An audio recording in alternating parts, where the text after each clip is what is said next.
Hello नमस्कार, शुभ सकाळ सगळ्यांना. तर झाले सगळी कामं आवरून वरली म्हणून नंतर व्हिडिओ काढावं म्हटलं. अशी छानपैकी देवपूजा झाली.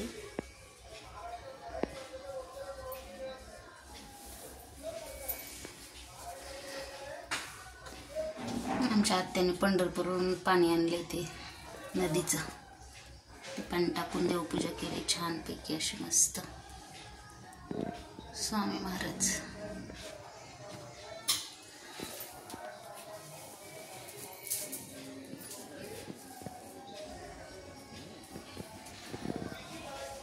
आमचं छोटंसं देवघर आहे बघा, छानपैकी असं.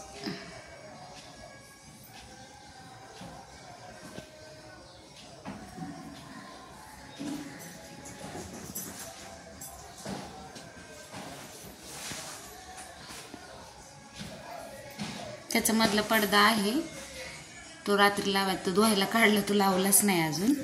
आणि उंबऱ्याची पण पूजा करून झाली छानपैकी. मोठी रांगोळी नाही काढत मी दारात. तुळशीची पण पूजा झाली छानपैकी असं मस्त. सकाळ सकाळ प्रसन्न वाटतं. हे आमचं घराचं प्रवेशद्वार नेहमी असंच असतं नटलेलं. आणि ते छत्रपती शिवाजी महाराज दारातच असतात, त्यांना पण रोज दिवा अगरबत्ती असते, त्यांची पण पूजा. इकडं आमचे आजी सासूबाई आणि सासरे असतात, त्यांना पण असते तिथं. छानपैकी असं मस्त झाले सगळं. पोरं गेली शाळेत, डबे वगैरे झाले. आता पाटील निघतीलच फळाने. पाटलांचा नाश्ता राहिला. आज नाश्त्याला काय माहिती का, शेंगदाण्याची पोळी करणार नाश्ता, त्यांना आवडते, दादाला आवडते म्हणून. या सगळेजण नाश्ता करायला. तर शेंगदाण्याची पोळी करायची. बघा किचनमध्ये कसा पसारा आहे सगळा, तो आवरून हेच आहे आज. त्याचं असतं चालू थोडंफार इकडं तिकडं चालतं. तर हे आहे गूळ शेंगदाण्याचं कूट. शेंगदाणे असे खमंग भाजून त्याचं कूट केले गूळ घालून,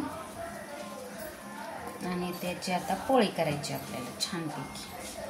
छान लागते. कोणी कोणी खाल्ली सांगा कमेंट करून शेंगदाण्याची पोळी.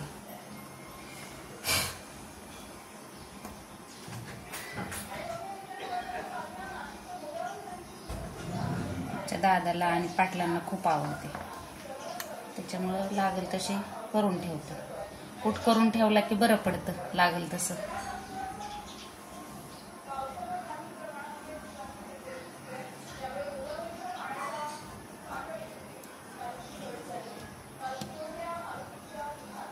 असा उंडा भरून घ्यायचा छानपैकी.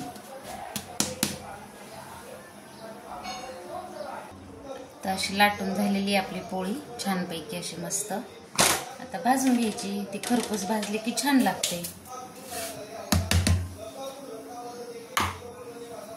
अशा 2-3 करून ठेवते, म्हणजे सासूबाई उठलं त्या पण खाते.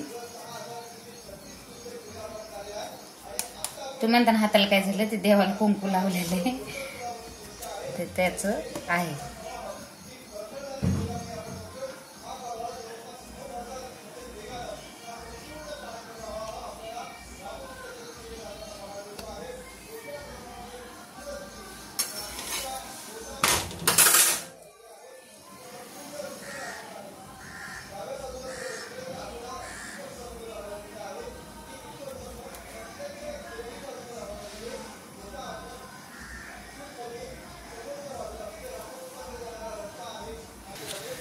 छानपैकी अशी भाजली, फुगून पण झाली.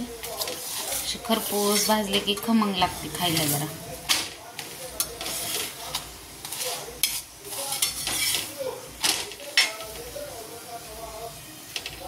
या सगळेजण नाश्ता करायला.